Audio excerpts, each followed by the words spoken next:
Welcome to Mrs. True Crime. Today's video is an in-depth look into the vampire trucker, Jay Vafeades. It's a tale of torture and captivity. If you're triggered by anything dealing with rape, abuse, and or torture, feel free to click off this video. Perhaps check out a bunny video for some lighthearted content. If not, I'm Nicole. Let's get started.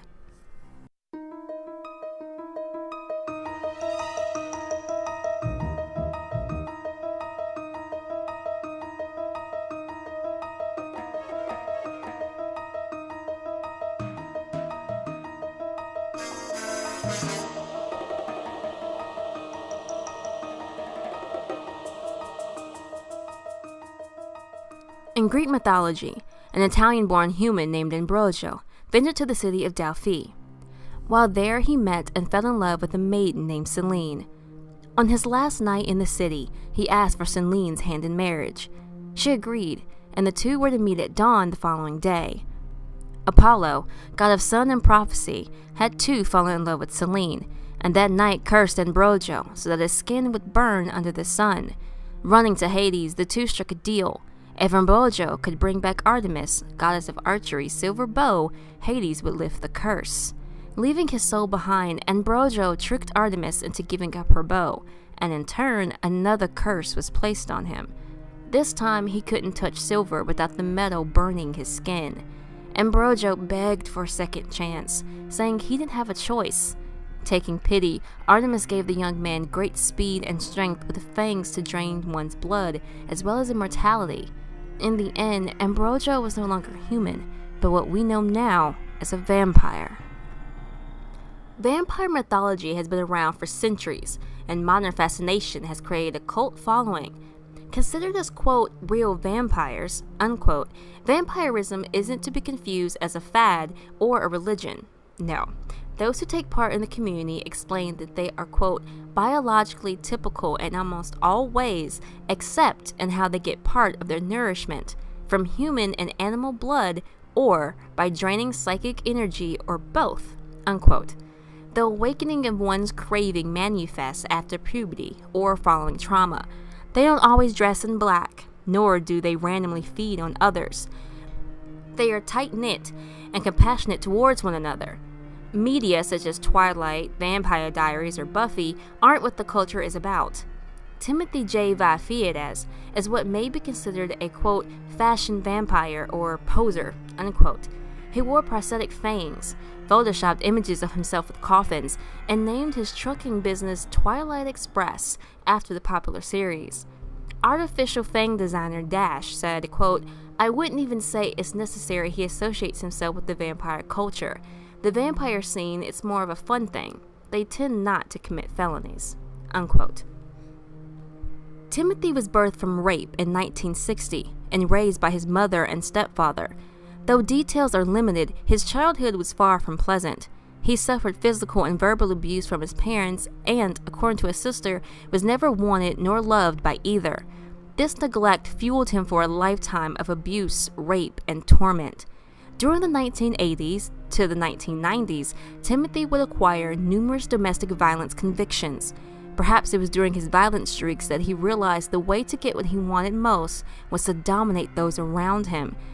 This need for control began in 1994 with Victim E.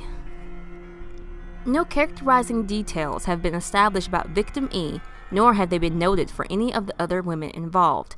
Information about Victim E, as well as the others, have been observed and summarized in court documents and articles.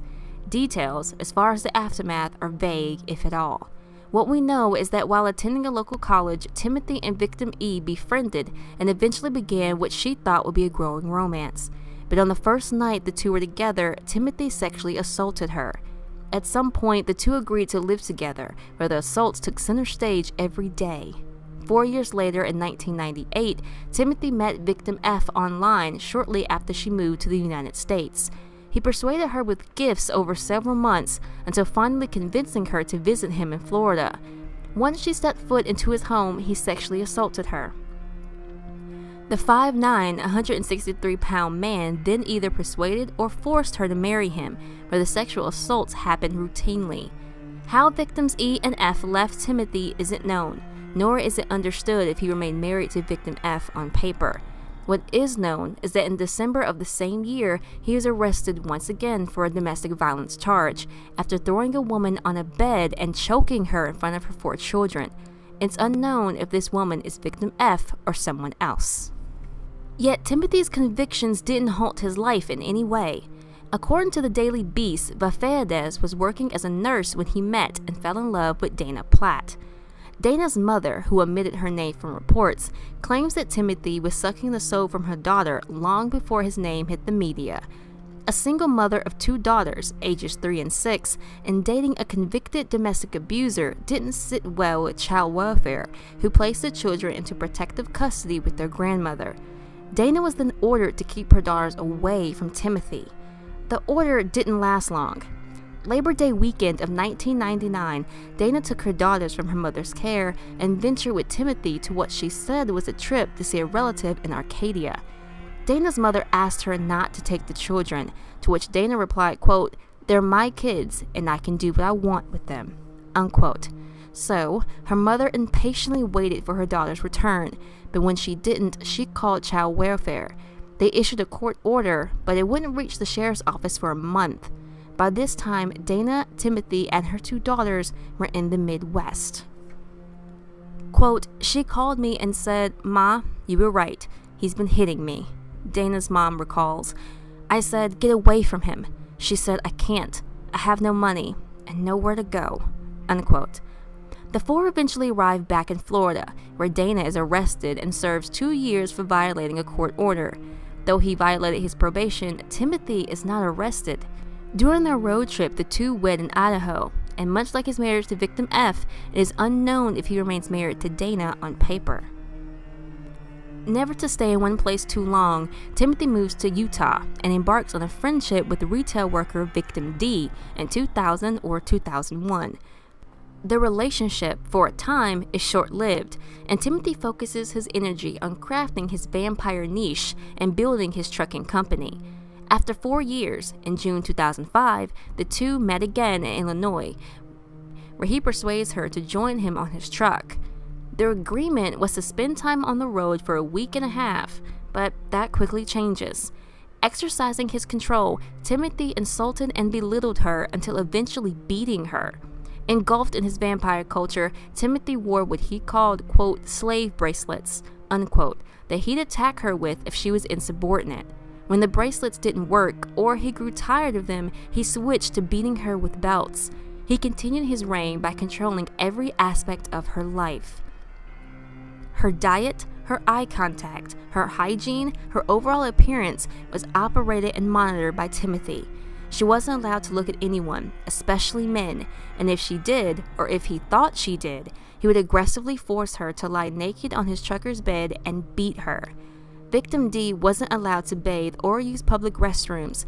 She was forced to take showers only with Timothy and release her bowels in a bucket on the truck. Her hair was cut and dyed, and her teeth were drilled with a Dremel. All of her identification papers were in Timothy's possessions, and to make matters worse, she was subjected to daily rapes. She was completely trapped. Finally, after 3 months, victim D escaped at a rest stop. Over a span of 5 years, Timothy will repeat his treatment of victim D onto victim C, B, and A. He met victim C in 2008 while he was a patient at a hospice facility, and the 2 were wed a few months later. She boarded his truck and was trapped, raped, and tortured for 6 months until she escaped at a truck stop in California. Victim B and Timothy met in April 2012 at the Sapp Brothers truck stop in Salt Lake City. She agreed to dinner with him, but once she boarded the truck, plans immediately changed. He owned her, according to her police statements, and she too was trapped, raped, and tortured. Quote, "He beat me with a belt as if I was a little 2-year-old getting spanked to the point where I should have passed out and died. I shouldn't be here. I should be dead and gone," unquote. To add salt onto her wounds, Timothy forced her to do paperwork for his company unpaid. After 3 months, her bruises were noticed by officers at a way station in Nebraska, where she immediately reported the ordeal. Timothy's final victim, Victim A, was a bit different. Quote, "Don't take my daddy," unquote, are the words 19-year-old Victim A allegedly said when Trooper David Keenan arrested Timothy Vafeades November 2013 at a Clay County, Minnesota rest stop. The pair traveled through Washington, Nevada, Texas, Tennessee, and other states for 6 months before stopping in Minnesota. Commercial Vehicle Inspector, CVI, Chad Osterlager, and CVI Cynthia Harms noted how uncomfortable and fidgety Victim A was. They also noticed her lack of communication, lack of eye contact, and extremely young features.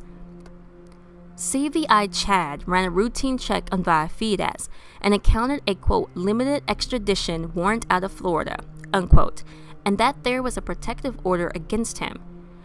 Calling Minnesota State Patrol, it was acknowledged that the warrant was valid, but Florida wouldn't extradite. It wasn't until both CVIs had time to observe Victim A's behavior that they investigated deeper into Timothy's warrant and called the authorities. The protective order was issued in 1999 against Timothy and 2 minors. Victim A was one of them. It took days before Victim A felt comfortable detailing the events that led to Timothy's arrest. She said he promised he would take care of her if she came to Utah to work for his company, but he was riddled in lies. The first night she boarded his truck, she awoke to Timothy sexually assaulting her. When she questioned him, he stopped, but that would only be the beginning. Much like the victims before her, Victim A was raped, beaten, and trapped. At one point, she speaks of getting a razor and deciding between killing Timothy or herself. In the end, she did neither. As charges were brought against Timothy, police soon made a shocking discovery. Among an iPhone, an Apple MacBook Pro, and 5 external hard drives were hundreds of child pornography videos and pictures. His iPhone revealed text messages between Timothy and Victim A, as well as photos of both Victim A and B. His hard drives revealed, in addition to the child pornography, photos of multiple victims. The porn in question showed girls as young as 14. 54-year-old Timothy Vafeades was formerly charged with kidnapping, transportation for illegal sexual activity, and possession of child pornography in 2014. He pled guilty to illegal sexual activity and the transportation of child pornography, and in exchange, the kidnapping charges were dropped. This meant he faced 25+ years in prison in comparison to the original penalty of 10 to life. This also meant that the victims did not have to testify at trial, though Victim B spoke of her torment at Timothy's hand. In response, Timothy said, quote, "I'm sorry for my life. I'm sorry for not recognizing myself and what a monster I am. I'm sorry. I'm sorry these women were hurt," unquote. In November 2016, Timothy Vafeades was sentenced to 20 years in prison and also ordered a lifetime of court supervision upon his release. I don't know these victims' names, but it doesn't matter.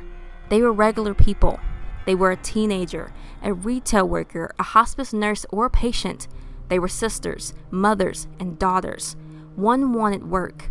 Others wanted a partnership, but instead they were met with torment, ridicule, and violence. Months of their lives were taken from them, and though Timothy Vafeades was sentenced, the nightmares that happened on the Twilight Express can never be forgotten. I'm Mrs. True Crime, and remember to be kind, be loud, be aware. For more information about Timothy Vafeades, why not check out some of these awesome links. And if you like what you saw and heard today, why not drop a like and a comment. Maybe subscribe while you're here. I make new videos every Wednesday, and you don't want to miss what's in store.